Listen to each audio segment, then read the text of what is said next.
muy malo. Roto el pato de vestuario. La interpretación siempre negativa. Siempre negativa. Nunca positiva.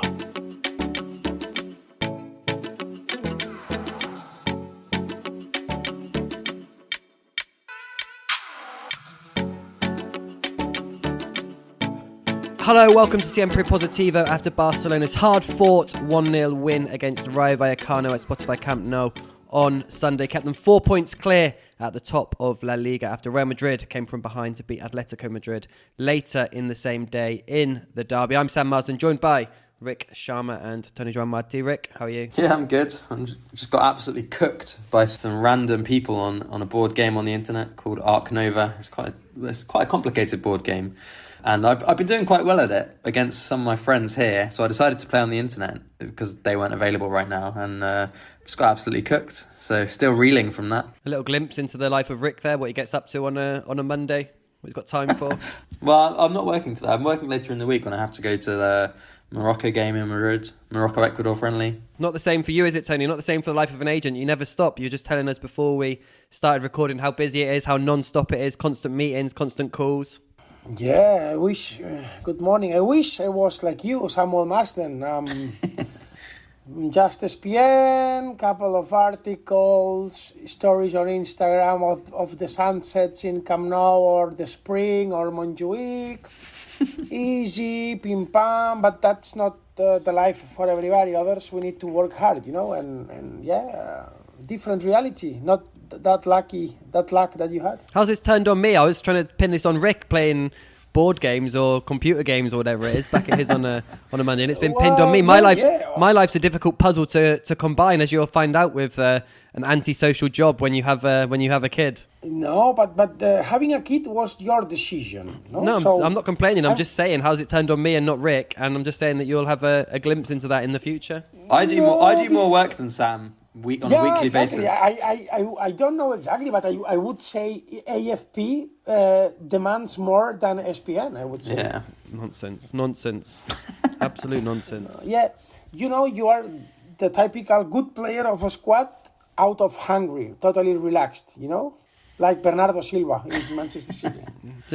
Was he hungry on Sunday? I saw Manchester City won the League Cup. They beat Arsenal. Did he have a little bit of hunger there, Bernardo?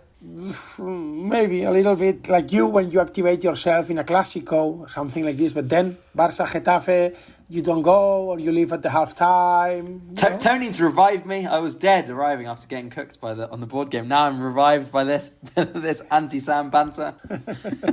Well, now instead you're both cooking me for no reason. Forget it. Ask your own questions. Right, to Sunday, a game I was at the whole game. I didn't leave at half-time. I didn't leave at full-time, although some may have been surprised to learn that Barca didn't leave at half-time either, because they were still on the pitch in that second half, despite a fairly poor showing. A performance perhaps not to be expected, but a couple of factors which we often talk about when Barca play these early kickoffs, post-Champions League games, about them perhaps struggling a little bit. But I thought they were okay in the first half. There were mixed reviews online, but all factors considered, I thought they were the better side. There was a very, very good chance for Rayo Vallecano in the first minute, but after that, Barca had relative control in terms of what could be expected. I guess Rafinha missed 2 or 3 really good chances, one which he made himself by pressing, one-on-one which he put wide, another from a Lamine Yamal cross at the far post, and another one slightly more difficult, which was deflected and brought a brilliant save from Batalla. Barca taking the lead in the 24th minute through Ronald Araujo, but you did sense as the game crept towards half-time that Rayo would have something to say, and they were by far the better team in the second half. If there was any debate about whether Barca were okay, average or poor in the first half, there was probably no debate about the second half. They were way off it. Rayo were the better team. They had the better chances, but they couldn't find a way past Joan Garcia, who made a string of good saves just a day after being included in the Spain squad for the first ever time to earn Barcelona the 3 points, which kept them 4 points clear of Real Madrid at the top of La Liga. Barca now 15 wins from 15 at home in the league this season. Some of those games, of course, played at the Johan Cruyff and Montjuic. They've also won every game since they've been at Camp Nou, but this was perhaps one game they rode their luck in just a little bit. I haven't been able to check the full database of games in all competitions, but I can't think of a game when Barca were out XG'd by an opposition at Camp Nou this season, which is what Rayo Vallecano did. They had fewer shots, but they had 1.83 XG to Barca's 1.36. The big chances, like I say, coming in the first minute and one in the second half as well when they beat the offside trap and Espino missed the target. Rik, a difficult watch on Sunday at times, no, the Barca game? Yeah, it wasn't a good performance, really. I mean, you could argue, and maybe Tony will argue, that it's the kind of performance that titles are built on when you don't play well, but you manage to win and your goalkeeper saves you 3 or 4 times. 100%. I can understand that. And I also understand that they'd just come off the back of the Newcastle game, 7-2, big performance, big emotional game, big... I don't know. It was the focus of a lot of attention, and this Rayo game was just seen as win that Rayo game, get into the international break, come back, and then we go from here. So yeah, I mean, I'm not going to be too critical, but it wasn't a very good performance in terms of fluent attacking display, nor necessarily a good defensive display because of the sort of leaning on Joan Garcia. Yeah, I'm wary of that narrative as a Burnley fan because I hate it when it's used against us, especially when Rayo played on the Thursday and had that Thursday night game as well. So it wasn't to do with rest, but I do think that there is something in that when it comes to Barca, obviously, who we follow specifically closely, but big teams after those big Champions League wins. They are at their most vulnerable, I think, afterwards, the following weekend. At those points and after international breaks are probably sort of 2 defined moments during seasons when they are a little bit more vulnerable. Whether Hansi Flick could have rotated more. Obviously, he made very few changes from the team which beat Newcastle, which was perhaps a surprise. There was, you thought perhaps Ferran Torres would have come in from the start. In the end, he came in at half-time for Robert Lewandowski. Perhaps Marcus Rashford could have started. Perhaps Dani Olmo could have come in again. We're talking about players in Ferran and Olmo who did come on in the game and were even worse than the players that were on the pitch in the first half. But who knows what would have happened if they were used in the first half. But yeah, strange afternoon. But like you say, it's easy to fall into that old cliche, but it is true because Rayo could easily have drawn this game, Tony, and it's one of those wins which we have to say it does help you get over the line in the title race, doesn't it, at times? In my opinion, yes. And I'm normally critical with the team, no? But in this case, it's about sometimes it's better to win 6 games 1-0 than 1 game for 6-0. In terms of, nothing new. It's what Rik said. It's about getting your best results in your worst moments. Of course, every team has better version and worse version, but the fact that you have been able to survive against Newcastle, to win against Athletic in San Mamés, and to beat Rayo when you were playing bad or you were giving some symptoms of being tired, this is what builds a team, a champion team, because it's what makes you like, okay, I'm getting self-confidence winning when I'm a little bit out. And for me, this is exactly what happened against Rayo. You managed to win. The difference is these kind of games. Because to win, you have to win the games that you need to win and getting good marks in the games that you maybe are not supposed to win. That's why I tell you that always, for example, when you drop a game that you are losing 2-0, you're winning 2-0 and then you don't win, this is a big punishment because it was a game that you needed to win. So, the only point that I could be a little bit worried is like about the fitness condition. You talked that Rayo played also on Thursday. Maybe, the players were a little bit exhausted, but also this can be solved because now it's going to be the break and you will have more energy. So for me, the Barca closed the most difficult period of the season. And now it was not about good games. Good games now are over. Now it's about winning. We are already in spring. You don't need to play now perfect. Barca has reached to get to April with all competitions to be played, to be competed, except for La Copa. Now you are not going to be able to train hard, no, because you will play every three games, 2 games in a week. So there won't be good training sessions of quality. So now it's only about surviving. You did your job, you arrived to April with everything to win, and now it's more with the heart. I'm not worried. For me, the opposite. It was. It's true that you should be more solid, and Joan Garcia was a hero. But also, when I was seeing yesterday the boxes of what happened between Madrid and Atletico, I got a conclusion. We can discuss it later, but what if Barca has been giving so much importance to the way you play instead of giving the importance to what happens in the box? And that would bring us to understand better why Madrid won this Champions League that they have won in the last 5 years. What if football is about not, or what if the most important thing in football is not about playing well, understanding the word well in the midfielder, but being decisive in the boxes? What if the percentage of playing well is only 20% and the other 80% is being top in the boxes? And why Barca is having good results just being clinical in the box with Lamine in one and with Joan Garcia in the other? If what Madrid was doing was the right thing in terms of, at the end, what matters is deciding on your favor in both boxes.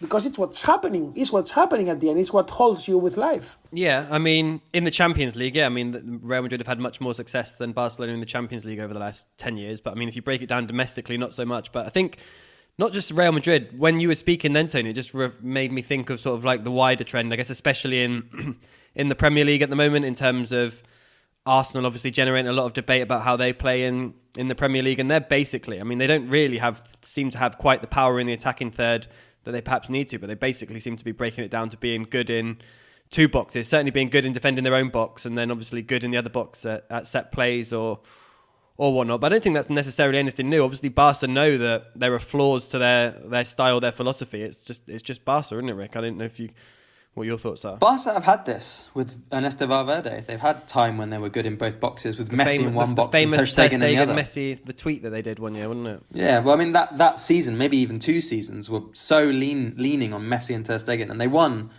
leagues in those seasons. But what they didn't win was the won Champions leagues, and they were so close to win Champions League, without doing nothing. Well, understand me, nothing, but just I'm starting to understand that dominating the box is the only thing what matters. Yes. Contundencia, as Diego Simeone says every single press conference, demanding more contundencia from his team. Yeah. I think, especially in the Champions League, that's important more than in La Liga. Because I think in La Liga you can win games, a lot of games, by playing well. But I think in the Champions League you need, it's like a poker tournament. You need just the right, in inverted commas, luck. Because it's not necessarily luck. If you've got a great striker and a great goalkeeper and a great centre-back. That's not luck. But more luck in the big moments to win the Champions League. Yes, but I also feel, and I'm saying this against me, that sometimes I say, no, but this is not being solid, because these chances, if it wasn't because instead of being Rayo, it's Bayern, you're out. Okay, but then maybe important games arrive and Joan Garcia keeps doing these saves, and at the end it will bring you trophies. So maybe at the end it's not about that you cannot concede chances, but solving them well and better than your opponent, no? Because at the end, if you concede against Bayern, but Joan Garcia still is magic, you will get good results. So at the end, maybe the point is on having great ratings, good marks in both boxes. Well, how many semi-finals and finals have we been talking about Thibaut Courtois for Real Madrid? Exactly. Exactly. Which is also why I've been saying that the biggest problem this season is the fact that both of the strikers are really struggling. Yeah.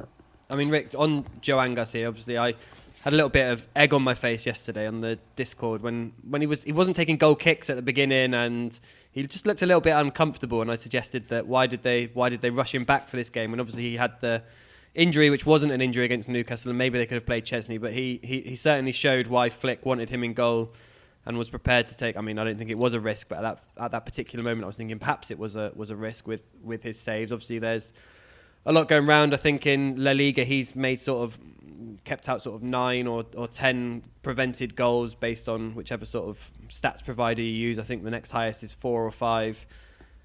I guess the funny thing always with goalkeepers is how much, obviously, you have to praise them, but it's also sort of an indictment on the team a little bit. Yeah, it's true that they gave up the chances that Joan Garcia had to save, especially the worst one for me. The two worst ones for me was the one in the first minute when I think it was Carlos Martin had a shot from about 5 yards out, point blank range, that Joan Garcia saved. And then the one for Pacho Espina in the second half where they just lobbed the ball over the top and it was just so easy to send 4 Rayo players in behind Barca's defence. Those two were particularly bad defensively. But yeah, Joan Garcia, brilliant. And I mean, it made a lot of sense to me, even if he couldn't take long goal kicks, to play Joan Garcia because, and I don't mean this in an offensive way to Tech, but there's just about 5 levels between them and between, Tech's there just to be the guy who comes on in for the last 10 minutes if someone gets injured. He's not there to start games. I've never heard a goal. I know what you mean, but I don't think I've ever heard a goalkeeper referred to as being someone there to come on for the last 10 minutes. I know what you mean in terms of if absolutely essential, but it makes him sound as if he can come on and see a game out. Well, it's funny because it made me laugh when he came on against Newcastle to do that when they were winning 7-2. Yeah, Tony, do we have to give how much credit do we have to give to Rayo Vallecano? I mean, they regularly go toe to toe with Barcelona and Real Madrid. Obviously, they've beaten Madrid in Vallecas a few times. I think before yesterday it was they'd won 3 and drawn 3 and lost 3 against Barca of the last 9. Barca did win. They drew, at Rayo earlier this season. But I was looking at some Lamine Yamal stats because I was thinking Lamine Yamal had a fairly quiet game by his standards, and he had just 49 touches yesterday against Rayo, which is the second lowest in a game he started the season. The lowest, surprisingly, against Elche. That game Barca won 3-1 and created loads and loads of chances. But the third lowest was also against Rayo, who also restricted him to 53 touches. For context, he pretty much always has over 70. And sometimes there's been 5 games. This is just in La Liga when he's had over 100. So he's basically almost sort of 50% reduced his involvement in the game, whether that's to do with Barca or Rayo. Hansi Flick, speaking after the game, was full of praise for Inigo Perez and the work he's done at Rayo. Obviously, they don't always get the same results that they do against Barca or Madrid against the other teams, and that's why they're still not completely safe from relegation, although they look okay. Do we have to give some credit to Rayo here? We don't often because we're so Barca-centric, but they regularly turn up against Barca and Madrid, don't they? Sí. For me, Inigo is one of the best coaches of La Liga, for sure. Don't forget that even if they had some bad results, it's true during a period, but everybody has up and down during the season. But he has managed to compete in La Liga, in Copa, and also in Conference, which is not easy. Many clubs that are in these competitions, they go to relegation zone. He has been competing well. He has created a way of playing which is not based on the players, but on the way he wants to play. So it's not important who is the name who plays as a centre back, whether it's with Felipe or Mendy or Pate Thies or Florian Lejeune or whoever it is the same style, the same with the strikers. So whoever it is, Camello or De Frutos or Alemão or whoever it is on the wings. So it's not about names, it's about the way he needs to play, and that gives you a lot because everybody has a clear idea of what they need to do. It's a brave way of playing football. They know exactly what to do. They press. For me, it's amazing coach Inigo Perez, and for me, it's strange that he's not going to be the next coach of Athletic now that Valverde announced that he won't stay, and it seems clear, or at least that's what I read, and makes sense also after a period in Premier League, that will be Andoni Iraola, the new coach of Athletic. For me, it's incredible that it's not Inigo Perez because he's doing an amazing job. So, Barca, maybe a little bit of mental tiredness, but it's not casual. I mean, yes, to sum up to your question, yes, big credits for Rayo, one of the best coaches of La Liga for me, no doubt. If that is what happens, if Areola does go to replace Ernesto Valverde, for anyone who's unaware, the former Barca manager announced last week now, that he would step down from Athletic at the end of the season, then maybe Rik and Perez could follow Areola to Bournemouth and then be the next Athletic manager in the future. Yeah, like a little train, yeah. Seems fine to me. Rayo, Bournemouth, Athletic, unlikely train 5-10 years ago, but now increasingly common in the era of Premier League dominance. I quite like Inigo Perez. Done a good job. I know Rayo is still close to the relegation zone. I think they're 14th, if I remember rightly, but it doesn't have like a lot of resources there. And there's been quite a lot. Still alive in conference. Yeah, doing well in the Conference League. There's been huge issues with Rayo this season with being forced to train in like disgraceful pitches, with the president not investing anything and trying to get them to move from Vallecas, and the players and the club and the fans all hate the president. Yeah. And the pitch, of course, has been unplayable at times. That Rayo Vallecano game was called off. The Atletico game had to be played at Leganés, and they've been dealing with this backdrop around the club. Yeah. Sam, before Rick's ratings, I wanted to ask you something.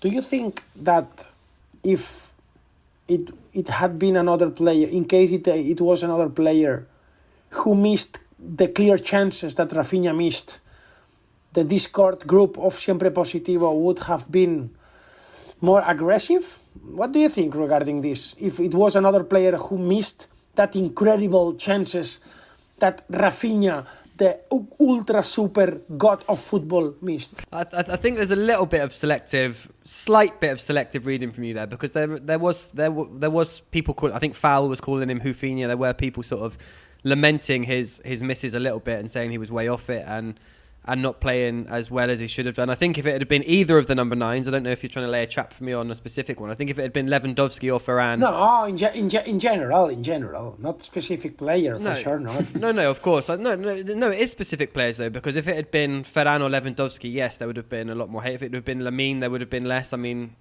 Lamine probably only had 2 shots, but I can't remember what the other one was. The one I remember is obviously great control and run, but the shot at the end, dragged wide, was poor. But just to focus on the Rafinha thing. I mean there are different things at play here. One thing is that the credit Rafinha has versus other players. Another thing at play is the position Rafinha plays and what you expect from him, even though yes, the goal numbers are ridiculous and we do expect him to score them now, versus what you expect from a number 9. And another thing is something that is just exists in all clubs. There are players which are, I don't want to say scapegoats, but obviously that have different reputations and reputations that stick. And Barcelona in the past, it was always Sergi Roberto or whoever. Now it's different players. But yeah, of course, it would have been different depending on who had missed the chances. It's a bit like, I think the reputation thing and the credit in the bank is the biggest issue with this. Like, if you have £1 million in your bank account and then you lose £10,000, not a big deal. Whereas if you have no pounds in your bank account and you lose £10,000, you get overdrawn and the bank starts fining you and sending you letters. Yeah, and I mean Lewandowski was close to overdraw, and I know they were in a 7-2 win, and we'll see how it pans out for the rest of the season. But he got a little bit of a payday against Newcastle. Obviously, Varane now a long time without a goal. Not necessarily always his fault, like Tony says. It's more of a consequence of the team at times and the role of the number 9. Also, a lot of his appearances recently have been bitty, as opposed to that run of games that Lewandowski's had. He's been coming on into games and stuff, which doesn't help, I guess, when you're looking at the stats and seeing, you're 15 games without a goal or whatever it is, but 8 of those games have been less than 20 minutes or whatnot, or different things. It does probably sort of weigh on your mind. Yes. No. Now, as we said that it was going to happen, for me it was not a surprise at all that Lewandowski started against Rayo, even if people were saying that it was Varane. I was sure, and this point I give credits to myself, I was sure that Hansi Flick was going to do, okay, if this is our choice, we need to put him in good shape. And I was sure that Lewandowski would play. It's just funny that because when Ferran was scoring, instead of giving credits, it's now because it's a team creating a lot. And now that he's not scoring, it's bad. So whatever he does, it never was his good way, good performing. But it's obvious that right now, I think that he's destroyed. To be honest, I didn't see the whole second half of yesterday. But now, for me, it's obvious that you only have one number 9. For me, it seems very difficult to bring on board Ferran again. For me, totally destroyed in terms of self-confidence right now. I don't know if yesterday, the last 25 minutes, he had some chances or what, but for me, unless he can score a goal against with Spain or something like this, now you have to go all in with Robert, because you lost him. Yeah, I'm looking at the Ferran stats now. 11 games without a goal. His last goal was on the 31st of January against Elche. 550 minutes, no? Yeah. I'm wondering if perhaps the turning point in Flick's mind may have been those back-to-back defeats against Atletico Madrid and Girona. Since then, he's largely been out of the team. He did come back in. He did start the comeback attempt against Atletico in the Athletic Bilbao game afterwards, but out. Since then, the last 4 games, 3 minutes against Newcastle, on the bench, didn't come on against Sevilla, 25 minutes against Newcastle, and then 45 minutes the second half against Rayo. So yeah, just looking at that run of games, I do wonder if those back-to-back defeats, and if that was the moment when Flick decided, look, I'm just going to go, not necessarily straight away, because there were a couple more Ferran starts, but since then it's been a downward trend, and that was obviously also in the middle of, or at the very start of his goal drought. Yeah, I mean, I'm not going to talk about too much, just to say I don't think it's completely fair to say that when he was scoring all those goals, we weren't saying that he'd done well to score the goals. He was in a great run. You were only saying, I can read your message in Discord of your friends, Zila and Ansu Fanboy, your wedding but is going to be celebrated. Best man is best man. No, but yeah, you were saying that it's normal that he scores, and even when he was scoring, you were telling that he needed to score more because Barca was creating a lot. Not score more, no. I always... What my issues with Ferran were, and have been, and are still, even though he's not scoring now, that when he is scoring and when he wasn't scoring, he was still not helping, in general, the team attack. And when he was scoring, obviously, it's fine. Keep him in the team, let him score the goals. But he just... That's the point. I was critical of him when he was scoring. And I'm not... Now he's not scoring. Of course, his confidence isn't there, and he's not doing well like that. But my issue has still been the same, which is... But there are a lot of number 9s that are a little bit the same. For example, you normally play the fantasy. Budimir. If he doesn't score, check his stats, his ratings. It's shit. It's all about scoring or not with Budimir, for example. My whole point has been at Barca, that's not the number 9. That's not the situation you want at Barca. You want a player that's contributing regardless of whether they get the final touch on a move or not up front. Okay then, let's hear Rik's ratings from Barcelona 1, Rayo Vallecano. Yeah, ratings are quite easy today. Quite easy. More or less everybody's 6, apart from Joan Garcia 9, Araujo 7, Rafinha, Lewandowski, Ferran and Olmo all 4, and Marc Casado 5. That's my ratings. All right, Marcus Rashford 6. He only came on for about 10 minutes, didn't he? It wasn't on for long.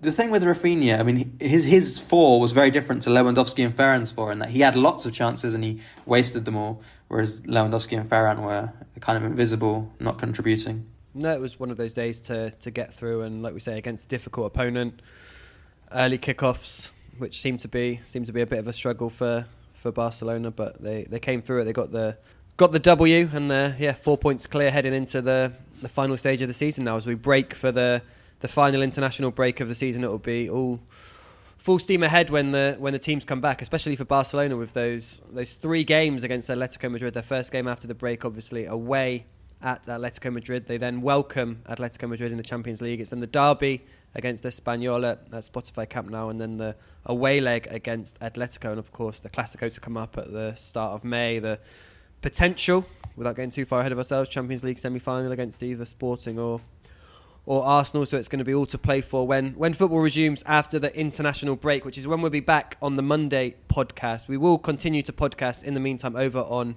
Patreon. We've got coming up during the international break a Q&A in the second week. We'll also have the conclusion of the Barca best model 11 seasons, because it's been a while since we got to the striker position. So it's time to hear. I'm sure Tony, I can't remember for sure, made some big claim about the striker position, whether it was...